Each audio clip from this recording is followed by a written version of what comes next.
Welcome back to Teahouse Dives, where every drama has something worth appreciating. Today we're pouring a first cup of never-ending summer.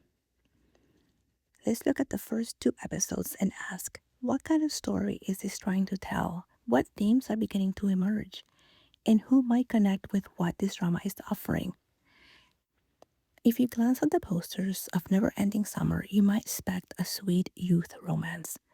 There's a summer setting, high school students, bicycles, sunshine, the promise of first love.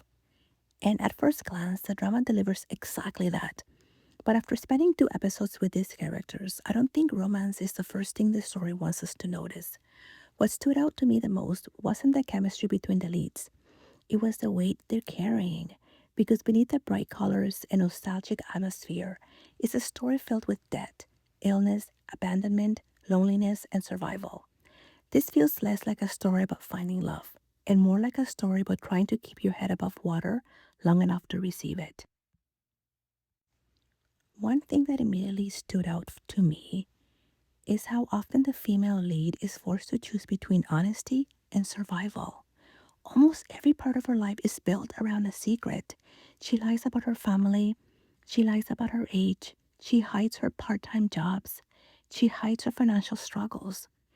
She even creates a secret identity to sell study notes. But the interesting thing is that the drama doesn't present her as dishonest. It presents her as desperate. And I think that's an important distinction.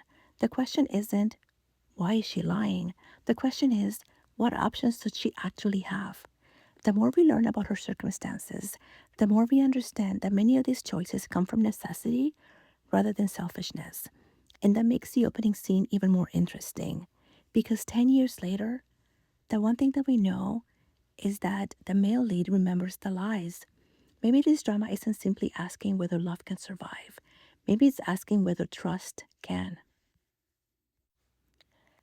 The atmosphere of this drama fascinates me. Everything feels warm: the summer sun, the bicycles, the school grounds, the late night tutoring sessions, the rainbow during the first meeting. Even the music feels nostalgic, but emotionally, something feels fragile.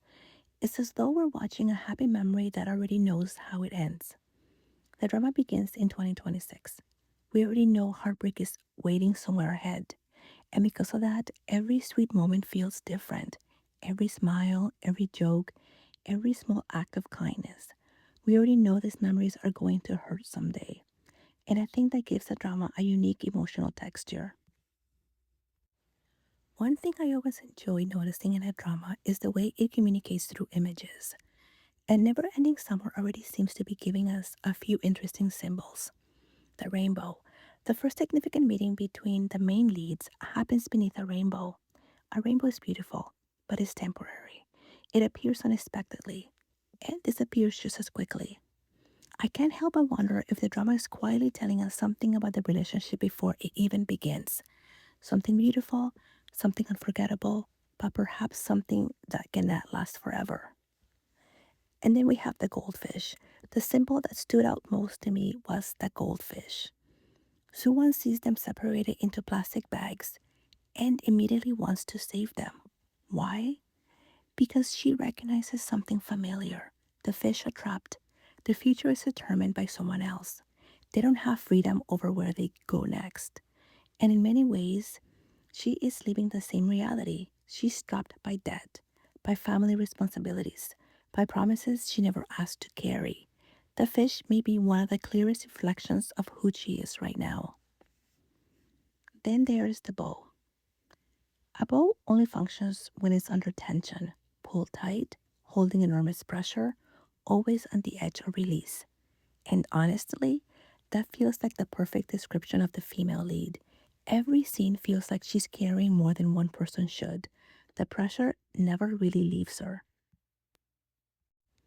After two episodes, I think Never Ending Summer will resonate most with viewers who enjoy character driven stories. People who enjoy slow burn relationships, stories about healing, stories about family wounds, stories where emotional growth matters just as much as romance. If you're looking for a fast moving romantic comedy, this may not be the drama you're in the mood for right now. But if you enjoy stories where relationships are built through trust, vulnerability, and shared struggles, this may be worth adding to your watch list. After this first pour, the strongest notes I'm picking up are survival, loneliness, trust, and hidden burdens. This drama presents itself as a summer romance, but so far it feels like something deeper. A story about people carrying wounds they don't know how to share. A story about the lies we tell to survive. And perhaps a story about what happens when someone finally sees the truth. Whether those notes develop into healing or heartbreak, we'll have to keep watching to find out. These are my first observations from episode 1 and 2 of Never Ending Summer. What stood out to you? Let me know in the comments below. Thank you for joining me here at Teahouse Dives. And remember, every drama has something worth appreciating. I'll see you in the next dive.